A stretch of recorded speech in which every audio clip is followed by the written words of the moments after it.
Hey, all the folk in my family, big hip bullet, collard greens,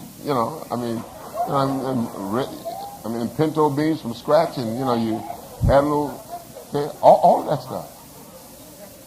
And when my wife opened up a can of beefaroni and poured it in a pot,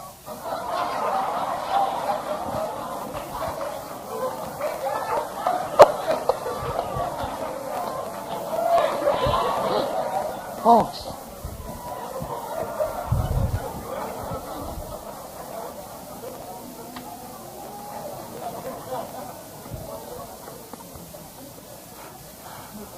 that's when I started getting gray.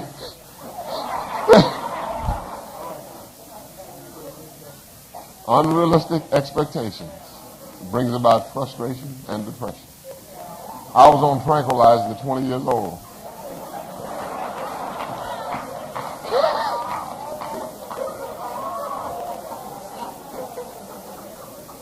Folks,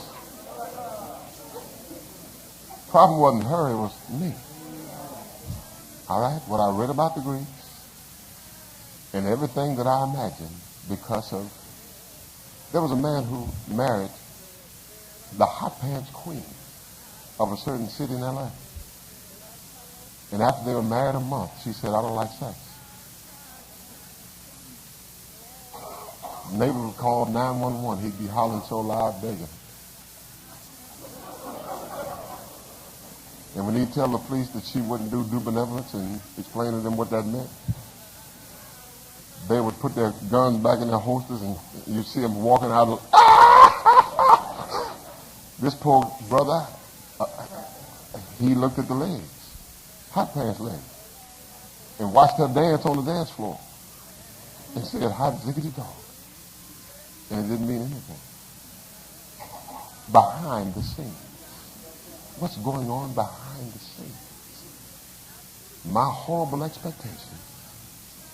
And this woman had been raped by an uncle brutally. And it never processed. Never processed. Folks, it's an aggressive, conquering kingdom. This kingdom is designed to conquer the world. Amen? All right?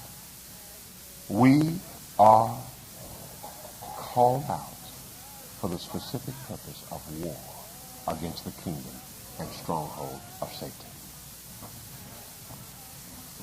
The church that God created, or that God spoke to the prophets about, covers man's two basic needs, family and government, belonging.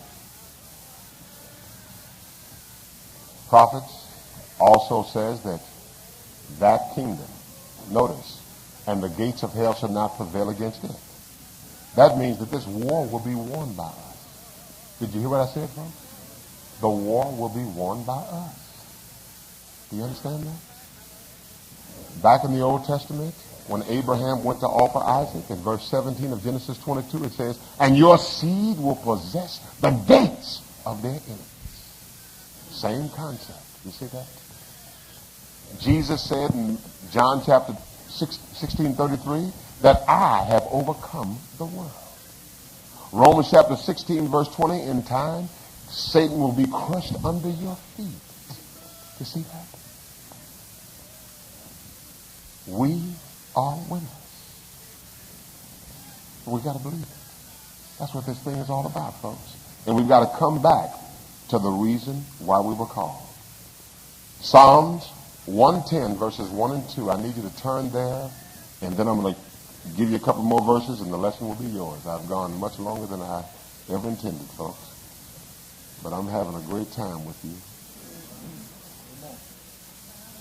It says, Psalms 110 verses 1 and 2. Somebody have it, read it, please.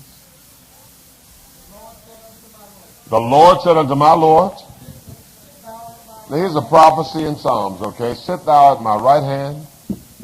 Until I make thine enemy thy footstool. Read. The Lord shall send the rod of thy strength out of Zion. Now here, you know, this is unrefutably a prophecy concerning Christ and his rule on earth. Amen? All right, read. Rule thou in the midst Rule thou in the midst of thine enemies. Wow. Rule thou where? In the midst of thine enemies. You see that? In the midst of the enemies, he said, upon this rock I will build my church. Amen? On Pentecost Day,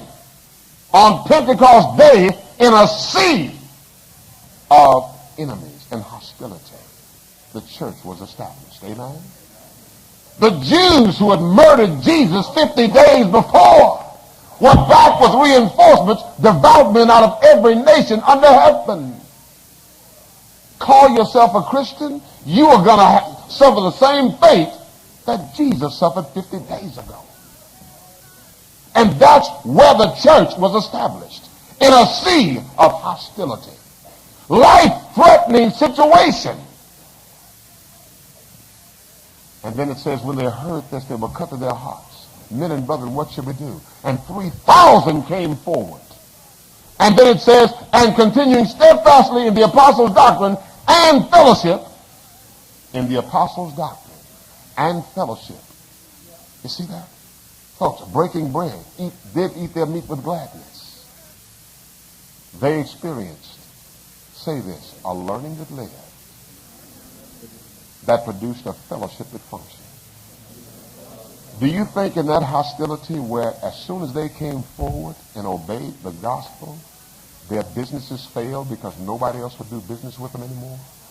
They couldn't go visit their family, their Aunt Lottie, their cousin James, their Grandpa Joe. They couldn't do that because they were on the hit list of their own families for blaspheming the name of God. Do you think that they could come in their meetings, and I'm not speaking to you?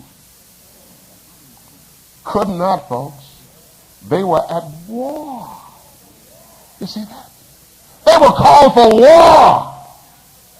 Called out of darkness to travel underfoot the kingdom of Satan. They knew that's all they had on earth was each other. Us against them. And then that fellowship that functioned. They sold their possessions, parted them among each other as they had need. Wow. That's the church. The movement must continue. We have lost our businesses, we've lost our properties, we've lost everything, and we've got to eat. And so I'm not going to think about this, that, or the other. I'm going to sell property that's been in my family for 1,500 years, and there will be no jubilee to bring it back to my family. It's over. And then they had a worship that witnessed. A worship that witnessed in the fact that the Lord added to the church daily such as should be saved. But before that it says, having favor with all the people. Favor. The Greek word for favor is charis. And same word from which we get the word grace, unmerited favor.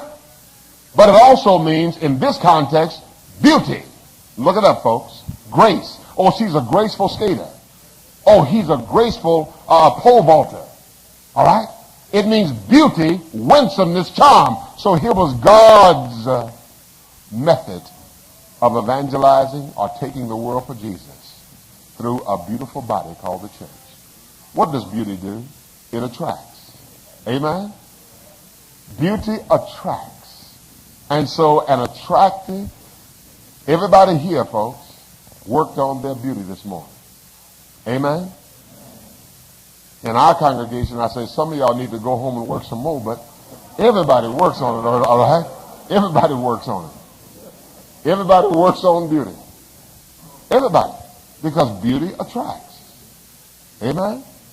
And so God is going to evangelize and take the world through a beautiful body.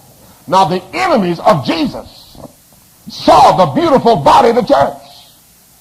And that beautiful body moved those men who saw that beauty to become Christians.